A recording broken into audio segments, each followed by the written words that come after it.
যিখন অসমক হিমন্ত বিশ্ব শৰ্মা হীৰেন গোহাঁইয়ে প্ৰতিনিধিত্ব নকৰে, যিখন অসমক লভলীনা বৰগোহাঁই হিমা দাসে প্ৰতিনিধিত্ব কৰে, তেনেকুৱা এখন নতুন অসমৰ বাবে আমি আগুৱাই যাব লাগিব। ক্লাছ 8ৰ ল'ৰাক আমি আন্দোলনত লৈ যাওঁ, সুধিলে সেইটো আমি জাষ্টিফাই কৰোঁ। কেতিয়াবা ভুল হয়, তুৰন্ত ক্ষমা খুজি দিব লাগে, তাত কি অসুবিধা আছে? ভুলটো জানিও ভুলটো খামুচি ধৰি থকাটো কোনো মিনিং নাই। আজি মই আন্দোলন কৰিবৰ কাৰণে ল'ৰা ছোৱালীবোৰ লৈ গৈছো, পিছফালে মই নিজে নাজানো, যিসকলে আহিছে তেওঁলোকে জানে নে নাজানে মই কিয় আন্দোলন কৰিব আহিছো। তাতকৈ মই 10জন মানুহক লৈ যাম, যি 10জনে বুজাই ক'ব পাৰে যে মই কিয় আন্দোলনত আহিছো।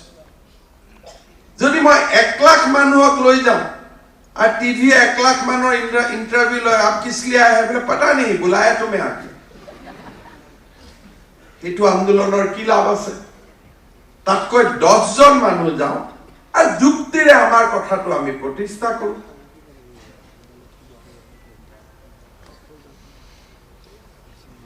এই যে অসমীয়া মানুহৰ পৰিৱৰ্তিত চিন্তাধাৰা, সেই চিন্তাধাৰাই আমাক জগত সভালৈ লৈ যায়।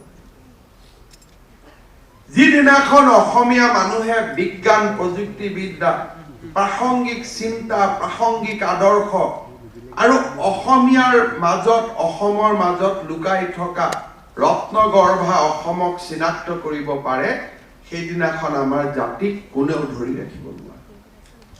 আৰু আজি অসমত এচাম নতুন প্ৰজন্মৰ সৃষ্টি হৈছে। লাহে লাহে we are emerging. This is the best phase so far as we are concerned. But আপোনালোকৰ কাৰণে this is not the best phase. The best is yet to come. আমাৰ জীৱনৰ কাৰণে ইয়াতকৈ ভাল অসম আমি দেখাই নাই। শান্ত, সমাহিত, অলপ আগতে উৰুকাৰ বজাৰ কৰিছে, ধুনীয়াকৈ উৰুকাত গৈছে, বিহু পালন কৰিছে, কোনো বম নাই, গ্ৰেনেড নাই, গুলি নাই। For us this is the best things what we can expect in our lifetime. 54 বছৰত থিয় হৈ ভগৱানৰ ওচৰত আমি ইয়াতকৈ ডাঙৰ কৃতজ্ঞ হ'ব নোৱাৰো যে ভগৱান তুমি ইমান ধুনীয়াকৈ পূজাও পাৰ কৰালা, বিহুও পাৰ কৰোৱালা, উৰুকাও পাৰ কৰোৱালা, ক'তো বম নাই, গ্ৰেনেড নাই, বুলেট নাই। For us this is the best time, but for you the best is yet to come. শ্ৰেষ্ঠতম সময় অসমৰ বাবে এতিয়াও আহিব বাকী আছে। So far as you are concerned, you can change the some future.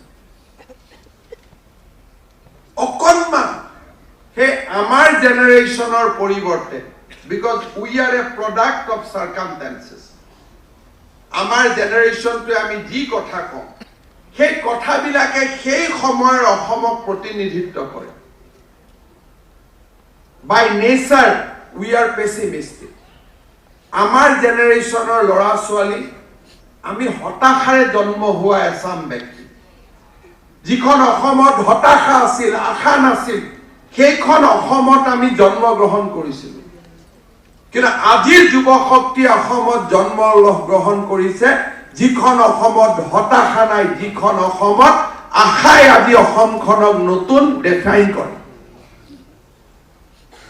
সেইবাবে মই আহ্বান জনাম, স্বামী বিবেকানন্দই সমগ্ৰ জীৱনকালত ভাৰতবৰ্ষৰ যুৱ শক্তিৰ ওপৰত তেখেতে অদ্ভুত বিশ্বাস স্থাপন কৰিছে। মই আকৌ এবাৰ অনুৰোধ কৰিম, অসমৰ যুৱ প্ৰজন্মই প্ৰাসংগিক চিন্তাৰ, ভৱিষ্যৎ দৰ্শনেৰে এখন নতুন অসম সৃষ্টি কৰিবলৈ চেষ্টা কৰক, যিখন অসমে হতাশাক প্ৰতিনিধিত্ব নকৰে, যিখন অসমে আশাক প্ৰতিনিধিত্ব কৰিব, যিখন অসমে অন্ধবিশ্বাসক প্ৰতিনিধিত্ব নকৰে, যিখন অসমক বিজ্ঞানে প্ৰতিনিধিত্ব কৰিব, যিখন অসমক হিমন্ত বিশ্ব শৰ্মা হীৰেন গোহাঁইয়ে প্ৰতিনিধিত্ব নকৰে, যিখন অসমক লভলীনা বৰগোহাঁই হিমা দাসে প্ৰতিনিধিত্ব কৰে, তেনেকুৱা এখন নতুন অসমৰ বাবে আমি আগুৱাই যাব লাগিব। আমাৰ জীৱন কালত আমি চিন্তাও কৰিব পাৰিছিলো যে কোনোবা দিনা অলিম্পিকত অসমৰ ছোৱালীয়ে গৈ মেডেল পাব পাৰে। ভোগেশ্বৰ বৰুৱাক লৈ আমি ৭৫ বছৰ পাৰ কৰিছিলো। আমি চিন্তা কৰাৰ সাহসে নাছিল আমাৰ জেনেৰেশ্যনটো। তাৰ কাৰণে আমি দায়ী নাছিলো, অসমৰ পৰিৱেশ দায়ী আছিল।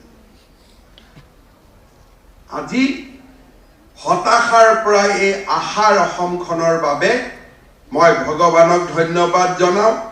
আমি নিশ্চয় আশা কৰিম যে আমাৰ অসমখন এনেকুৱা অসম হওক য'ত ছুইগি আৰু জেৰাণ্ডৰ দৰে ষ্টাৰ্টআপ আমাৰ অসমীয়া যুৱ শক্তি আলোচনা আৰম্ভ কৰিব পাৰে।